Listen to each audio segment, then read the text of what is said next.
Hi friends, welcome to నా information YouTube channel. This is Nagarjuna. Friends, ఎవరైతే మన channel ఇంకా సబ్స్క్రైబ్ చేయలేదో సబ్స్క్రైబ్ చేయండి అండ్ లైక్ అండ్ షేర్ చేయండి. మరి ఈరోజు వీడియోలోకి అయితే వెళ్ళిపోదాం.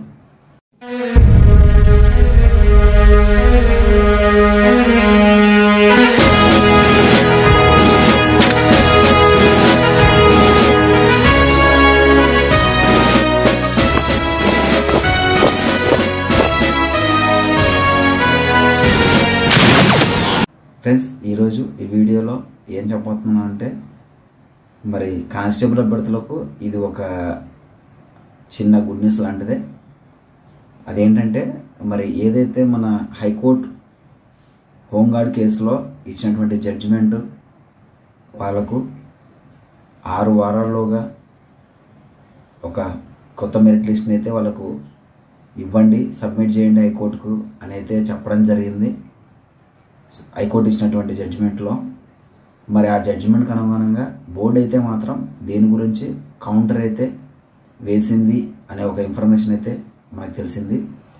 మరి ఈ కౌంటర్ వేయడం వల్ల మనకు వచ్చే పాసిబిలిటీ ఏంటి అంటే, మనకు వచ్చే ప్రాఫిట్ ఏంటి, దీంట్లో మరి నోటిఫికేషన్ సంబంధించి అనే విషయానికి వస్తే కొంత క్లారిటీ అయితే ఈ వీడియోలో నేనైతే ఇవ్వాలనుకుంటున్నాను.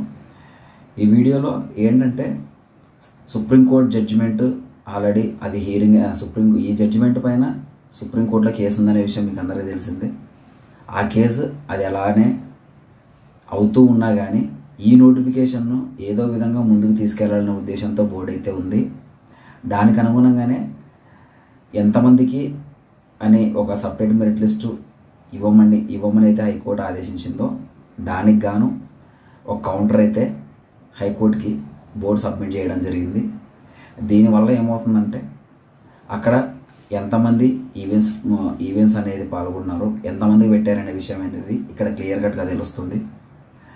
మరి ఇదే జరిగితే ఒకవేళ అందరికీ ఇవ్వమని చెప్పింది కోర్టులో హోంగార్డ్స్కి, మరి అందరికీ ఈవెంట్స్ పెట్టారా లేదనేది హైకోర్టు అయితే డిసైడ్ చేస్తుంది.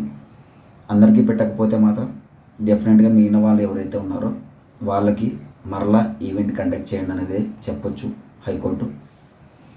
ఒకవేళ అలా కాకుండా అందరికీ పెట్టింటే మాత్రం ఈ జడ్జిమెంట్ని వీళ్ళు ఇంప్లిమెంట్ చేస్తున్నారు కాబట్టి ఈ నోటిఫికేషన్కి, అంటే మార్కులతో సంబంధం లేకుండా సపరేట్ వీళ్ళు స్పెషల్ కేటగిరీగా పరిగణిస్తూ వీళ్ళకు క్లియర్ కట్గా ఇంప్లిమెంట్ చేశారు ప్రిలిమ్స్లో, కాబట్టి వాళ్ళని స్పెషల్ కేటగిరీగా యాక్సెప్ట్ చేసినట్లే.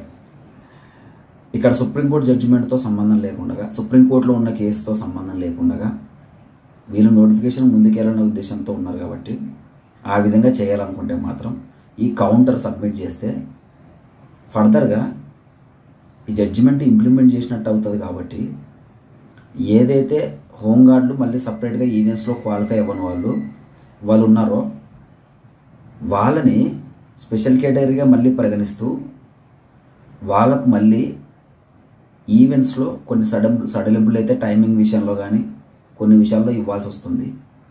మరి దానికైనా కూడా ఈవెంట్స్ అయితే వాళ్లకు మరలా కండక్ట్ చేయాల్సి వస్తుంది. కాబట్టి ఈ విధంగా ముందుకెళ్తే మాత్రం బోర్డు డెఫినెట్గా మళ్ళీ వాళ్ళకైతే ఈవెంట్ పెట్టాల్సి వస్తుంది. ఇది మాత్రం క్లియర్.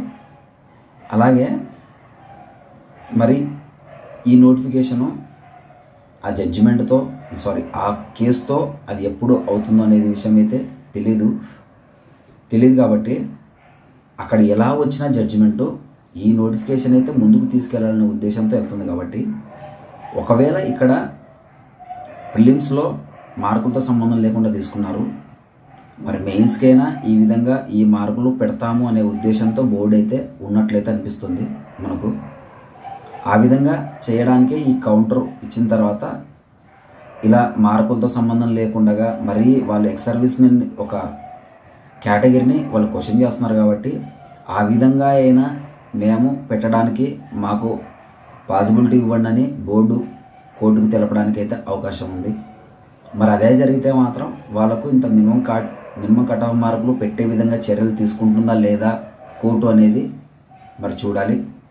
అది ఏం జరుగుతుందనేది నెక్స్ట్ కౌంటర్ వేసిన తర్వాత నెక్స్ట్ హియరింగ్ ఏదైతే ఉందో మరి కోర్టు అనేది ఫైనల్ అయితే దాని గురించి చేస్తూ ఉంది. ఒకవేళ ఇక్కడ ఇంక్లూడింగ్ చేశారు కాబట్టి ఒకవేళ జడ్జిమెంట్ ఇంప్లిమెంట్ చేస్తే వాళ్ళకి ఫర్దర్గా అయితే కొంతమందికి ఈవెంట్స్ పెట్టకపోతే వాళ్ళకి మళ్ళీ ఈవెంట్స్ పెట్టాల్సి వస్తుంది. అలా కాకుండా స్పెషల్ కేటగిరీగా యాక్సెప్ట్ చేస్తే ఫర్దర్గా వాళ్ళకి మళ్ళీ ఈ సడలింపులను అయితే ఇచ్చి మళ్ళీ వాళ్ళకు ఈవెంట్స్ అయితే కండక్ట్ చేయాల్సి వస్తుంది. ఈ కండక్ట్ చేసిన తర్వాత మెయిన్స్కి ఇంత కట్ ఆఫ్ మార్కులని ఒకవేళ కోర్టు డిసైడ్ చేస్తే వీళ్ళు కౌంటర్ దాఖలు చేస్తే ఆ విధంగా మెయిన్స్ ఎగ్జామ్ సంబంధించినటువంటి ఒక వెబ్ నోటు ఈ ఈవెంట్స్ అయిపోయిన తర్వాత కానీ కోర్టు ఆదేశాలకు అనుగుణంగా కానీ ఒక వెబ్ నోట్ అయితే ఇవ్వడానికి అయితే పాసిబిలిటీ ఉందనే విషయం అయితే మనకు తెలిసింది. సో ఇది ఫ్రెండ్స్, మరి మనకు ఉన్నటువంటి సమాచారం అయితే ఇది. మరి కౌంటర్ ఏ విధంగా దాఖలు చేశారు ఏం లేదనేది దాని గురించినటువంటి పూర్తి ఇన్ఫర్మేషన్ ఏదైనా తెలిస్తే మాత్రం నేనైతే మీ ముందు ఉంచడానికైతే నేను ట్రై చేస్తాను. సో ఇది ఫ్రెండ్స్, మరి దాంతోపాటు కొన్ని కేసెస్ కూడా ఉన్నాయి. ఆ కేసెస్కి సంబంధించినటువంటి ఎటువంటి జడ్జిమెంట్ వస్తుందో మరి వీళ్ళకి అనుగుణంగా ఫేవర్గా వస్తే మరి ఆ విధంగా ముందుకు వెళ్తుందా లేదా అనేది అయితే మనమైతే ఫర్దర్ హియరింగ్స్లో తప్పగా తెలుసుకుందాం. ఎటువంటి ఇన్ఫర్మేషన్ వచ్చినా కానీ నేనైతే మీ ముందైతే ఉంచడానికి ట్రై చేస్తాను. ఓకే ఫ్రెండ్స్, మరి చూస్తూనే ఉండండి నా ఇన్ఫర్మేషన్ యూట్యూబ్ ఛానల్. సబ్స్క్రైబ్ చేయండి, లైక్ అండ్ షేర్ చేయండి. జై హింద్.